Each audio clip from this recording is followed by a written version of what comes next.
And we're going to do the front water pump pulley and also the fan.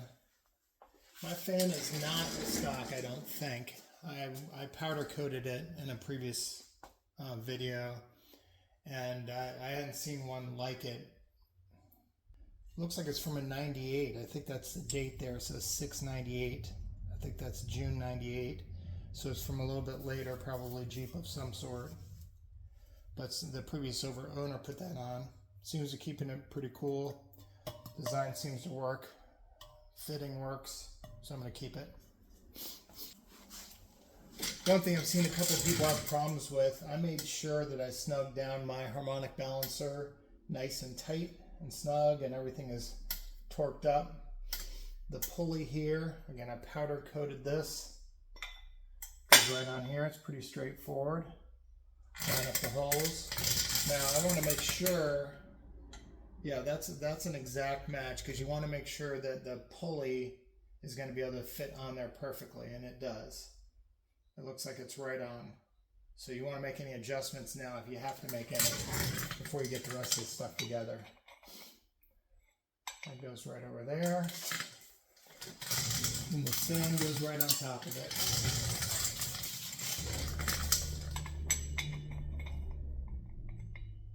And these bolts go all the way through. Imagine there's different spacing issues depending on whether you have, I think my radiator's aftermarket as well. And they go all the way through this spacer. So it's a perfect fit.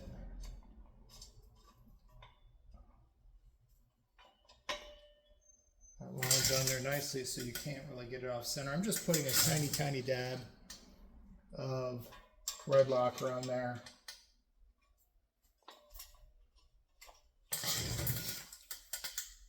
Just because this thing is spinning. I want it to stay secure. It's reasonably straightforward. I don't even know what you torque this to. I'm just going to snug them up and call it a day.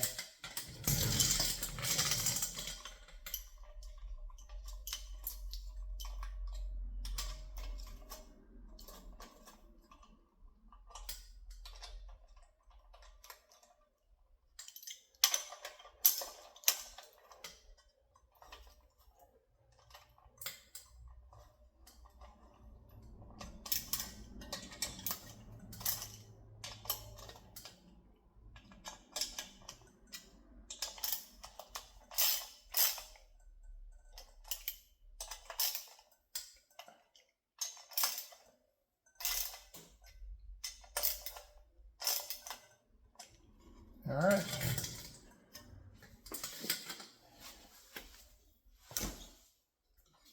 The motor, she is done. I'm going to take this opportunity to do a little walk around now that the fan just got on. Got all these torqued down and taking exhaust manifold bolts. Powder coated both pulleys. Harmonic balancer was painted. New water pump. New water neck. The original exhaust and intake. Motorcraft 2100.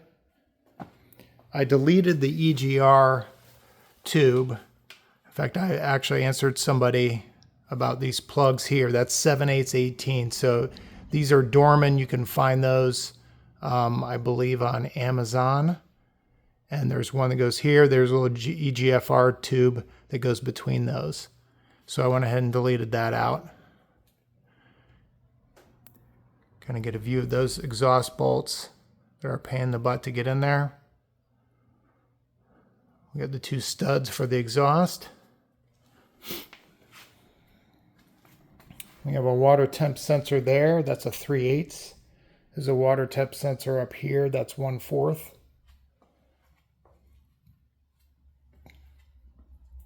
Got the back. Got the 3 plugs, 1, 2, 3. Actually, there's a small 3/8 plug in there.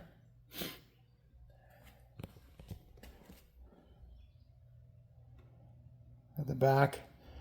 I'm going to hook up the mechanical oil sending unit when I get this in there, because I want to be able to, at startup and break in, I want to know for sure what it is. My gauge is original oil pressure gauge, and it's not super accurate, so I want to make sure that I have that. Distributor is an HEI distributor, so I replace that.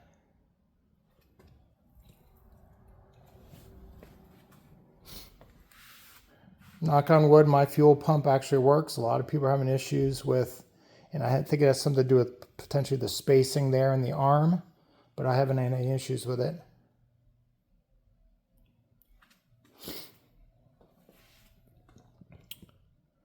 There's a connection that goes to a radiator. This one goes to the heater coil, or core, heater core, inside the dash along to the back, right underneath the battery.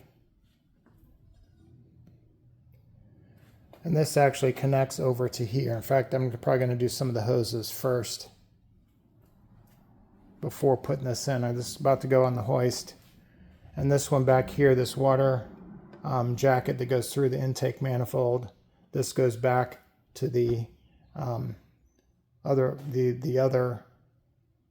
hose connector by the heater core. Anyway, that's it all together.